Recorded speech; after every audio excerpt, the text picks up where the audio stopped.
Ok, donc ici, on vient montrer comment télécharger les données OpenStreetMap pour pouvoir faire une cartographie, parce que c'est ça aussi l'objectif de l'étude, parce que les données sont collectées gratuitement et on peut les télécharger gratuitement. Mais comment les télécharger gratuitement? Alors, on vient montrer les principaux sites où on télécharge facilement les données OpenStreetMap. Les données OpenStreetMap qu'on va télécharger, ce sont des données vectorielles, c'est-à-dire des lignes, des points ou des polygones que les gens ont dessinés pour aller mettre sur des serveurs qu'on va télécharger pour aller faire de la cartographie sur QGIS. Pour télécharger les données OpenStreetMap, on a généralement deux sites de référence, dont GeoFabric et BBBike Extract. GeoFabric est un site où sont stockées toutes les données mondiales de OpenStreetMap qu'on verra tout à l'heure. Et BBBike permet de zoomer sur des secteurs plus petits, c'est-à-dire des quartiers, des îlots, et pouvoir télécharger les données vectorielles disponibles dans cette zone. Donc, on commence par les données téléchargeables sur GeoFabric. Alors, on vient sur Google, on écrit GeoFabric, OSM, Downloader, Download, et on vient ici dans GeoFabric, Download Server. Ok, quand on vient ici, la page s'affiche. On vous met ici les différents continents du monde entier. Donc, si je viens sur Afrique, si je viens sur Amérique, si je viens sur Afrique, si je viens sur Antarctique, si je viens sur l'Asie, donc au fur et à mesure. Si je prends l'Afrique, voici tous les pays qui sont affiliés en Afrique. Donc, je vais essayer d'aller télécharger les données du Togo. Je vais prendre les données du Togo, Togo et Bénin. Donc, Togo, par exemple. Je regarde sur la ligne ici. On a mis type de données OSM ou bien PBF. Moi, je laisse. Je viens prendre SHP. Je clique dessus et ça lance mon téléchargement. Ça fait 139 mégas. Je vais aller télécharger les données du Bénin. Pareil, je regarde sur la ligne. Je viens sur SHP. Je clique. Ça me lance aussi les téléchargements du Bénin. Donc, j'attends.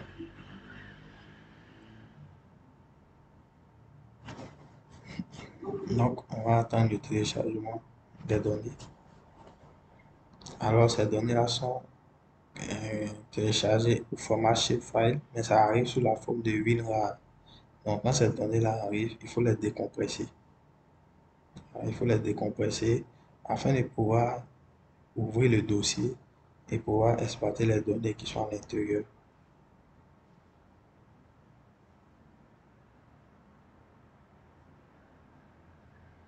Donc, on a les données du Bénin.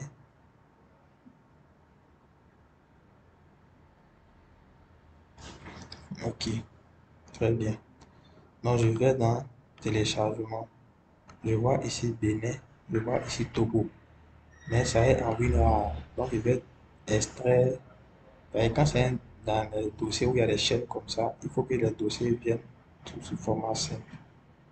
Donc, je viens là, je fais clic droit, je viens dans WinRAR, je viens, je fais extrait. Voilà. J'ai extrait pour le Togo. Je vais extraire aussi pour le Bénin. Je fais clic droit, je viens extraire le Bénin. Je viens, j'extrais vers le Bénin aussi.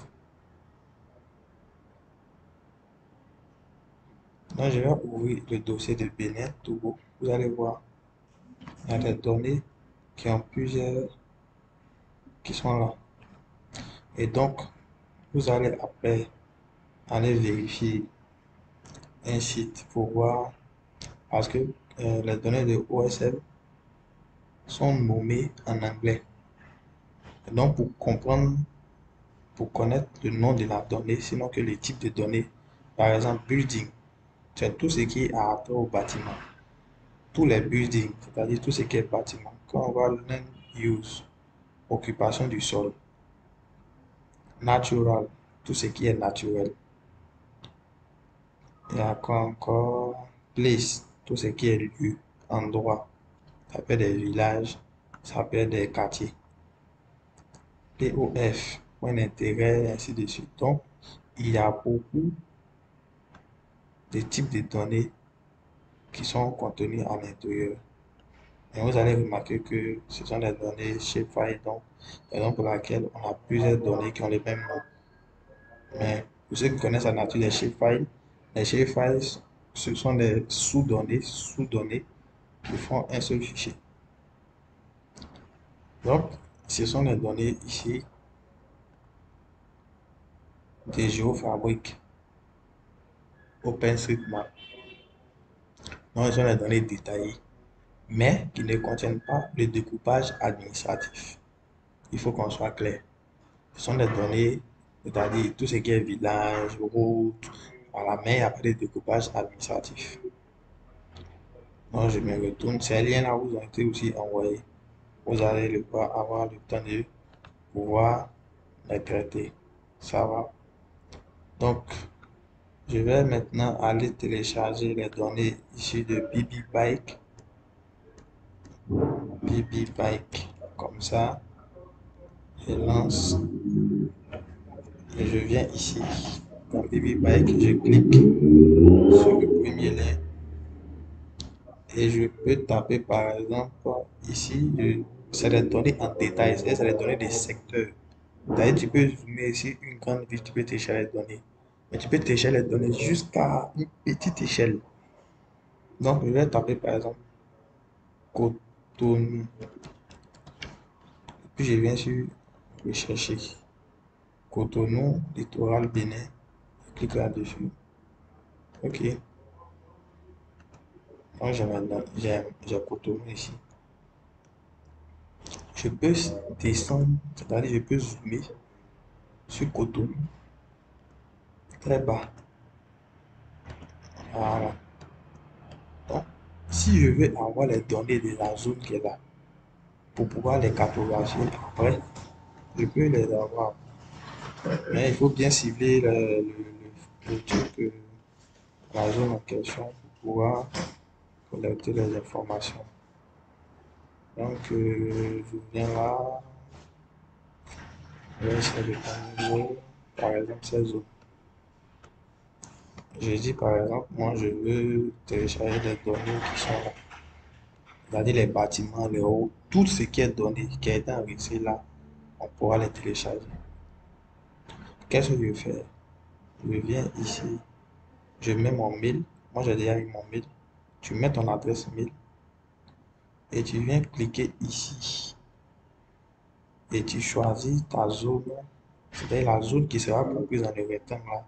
C'est cette zone-là que tu vas pouvoir sélectionner pour télécharger les données qui sont à l'intérieur. Donc ici, je clique deux fois sur la zone, ça va devenir bleu, mais une fois ça devient bleu. Si je veux déplacer, je maintiens là, au milieu là, je bouge. Si je veux aussi agrandir, je tire.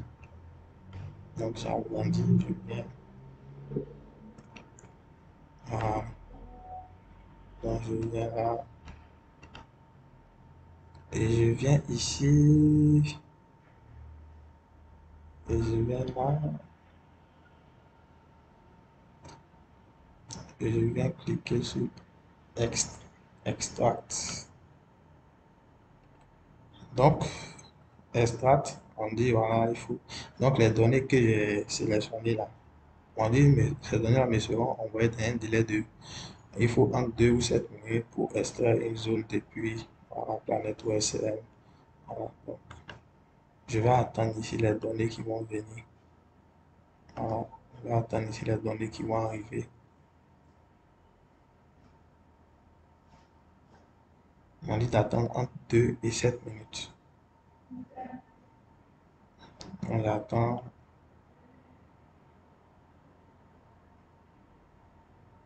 J'attends.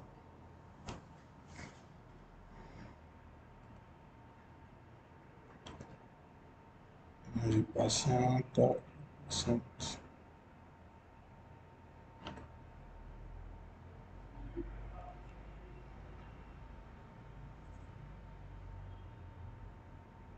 Patiente. Patiente.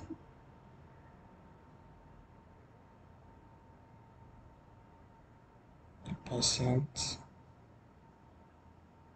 Vérifier, on rafraîchit. Voilà. Donc, je viens de recevoir le mail maintenant. Je viens là. Si je clique ici, ça va lancer mon téléchargement. Et voici les données qui ont été collectées.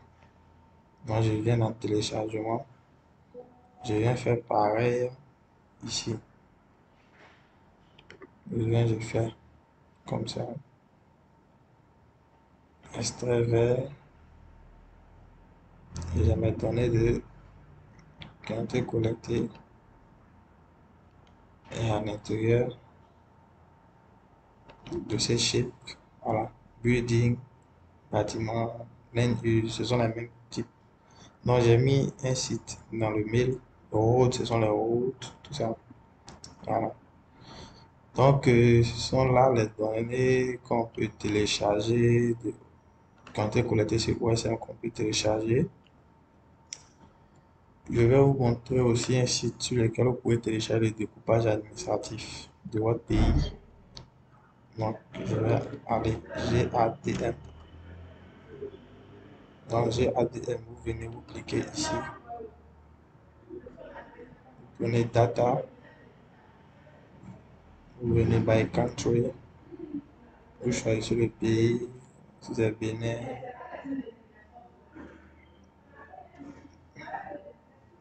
Si c'est Bénin. Vous venez là.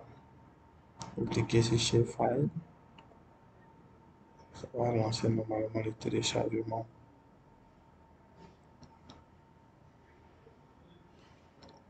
Ça va lancer le téléchargement des Shapefile. Voilà. Là, c'est le téléchargement, c'est le découpage administratif du Bénin. Donc, c'est pareil si vous voulez faire pour le Togo.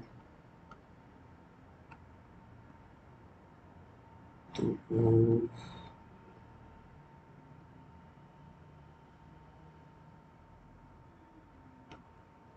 Voilà, Shapefile. Vous faites pareil.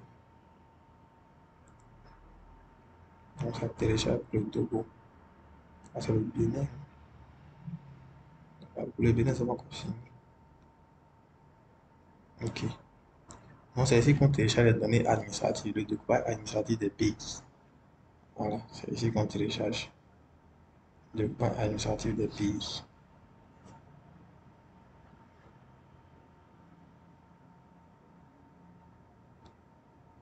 Donc, les données OSM sont téléchargeables sur des sites. Mais dans les prochaines vidéos, on verra aussi qu'avec QGIS, on a la possibilité de télécharger les données OSM sur notre territoire bien fixe. Voilà. Mais ici, je vous montre comment on télécharge les données en STEM pour venir les intégrer dans QGIS. Et dans d'autres vidéos, je vais vous montrer comment on télécharge les données en interne de QGIS pour pouvoir faire la cartographie. Le plus important avec OSM, c'est de pouvoir télécharger les, les données. Les données, savoir les types de données qu'il faut télécharger, savoir les types de données à utiliser pour pouvoir faire la cartographie que vous voulez. Par exemple, si vous voulez travailler sur tout ce qui est route, donc il y a les données de routes. Hein, il y a les routes, il y a les highways, tout ce qui est autoroute. Donc il y a un groupe de données qui est relatif au réseau routier. Donc, pendant que vous appelez vos données, vous allez voir qu'il y a des segmentations de données. Il y a des sous-catégories qui font des ensembles de données. Voilà. Des sous-catégories qui font des ensembles de données. Donc, il y a des sites comme Je vais regarder ici. Euh, donc je pense à, je vais vous montrer un peu la subdivision des données. Voilà. Donc ici, comme on dit, on a trois catégories de données. On a les nœuds, on a les lignes et on a les relations. Les nœuds sont les points, les lignes ce sont les way, ce sont les lignes. Et puis les relations, les données des relations, c'est-à-dire les éléments qui sont relations, les points, les lignes, voilà. Mais il y a une catégorie, il y a des subdivisions dans les typologies de données en fonction je sais pas comment, des grands secteurs d'activité. Par exemple, au niveau de l'aviation, entre parenthèses, aeroway, par exemple, ce sont les aéroports. Quand tu prends équipement, amenity, consumption, education, transport, donc il y a des sous. Donc, quand vous allez voir transport, santé, c'est bon, c'est health en anglais, voici facility. Donc, en fonction du nom de la donnée, appartient à un groupe de données. Donc, tout ce qui est frontières, ce sont les boundary type, attributes. Mais en tout cas, c'est classé. Bâtiment, c'est building. Dans building, là, il y a habitation, commerce, religion, bâtiment, public bâtiment, agriculture. Donc, il y a des sous-données dans les groupes de données. Donc, quand vous lisez les informations, quand vous allez les appeler, vous verrez que en fonction de leur groupe, chacun a un nom bien spécifique. Chacun a un nom bien spécifique. Et à vous maintenant de pouvoir bien interroger la base pour pouvoir faire ressortir les différentes données. Donc là, ce sont des exemples de données qu'on a pour vous montrer une image de à quoi ça ressemble. À quoi ça ressemble. Aéroway, les pistes d'atterrissage, tout ça. Amenity, voilà. Il y a les symboles, tout ça. Donc ça, c'est les barres. Quand on voit ça, ce sont les barres. Quand on voit ça, voilà. Ce sont des éléments d'illustration qui vous permettent de pouvoir lire la carte sur OpenStreetMap, par exemple, en ligne. Donc, il y a une panoplie de données que les gens mettent en ligne. Donc, à vous de savoir sur quel type, par exemple, de données vous voulez travailler et quel type de données vous allez télécharger. Ou bien, si vous téléchargez tout, parmi toutes les données que vous allez télécharger, quelles sont les données dont vous avez besoin? Si ce sont les routes, alors vous sélectionnez roads. Si ce sont les équipements, il y a les buildings, ainsi de suite. Donc, c'était un peu ça. Donc, dans la prochaine vidéo, on va montrer comment est-ce qu'on appelle ces données qu'on a téléchargées là et comment est-ce que ça se présente dans le logiciel QGIS. Et après cela, on montrera comment est-ce on télécharge les données OpenStreetMap dans QGIS et comment est-ce que on arrive à aboutir à une cartographie. Donc, sur ce, je vous remercie et puis à la prochaine vidéo.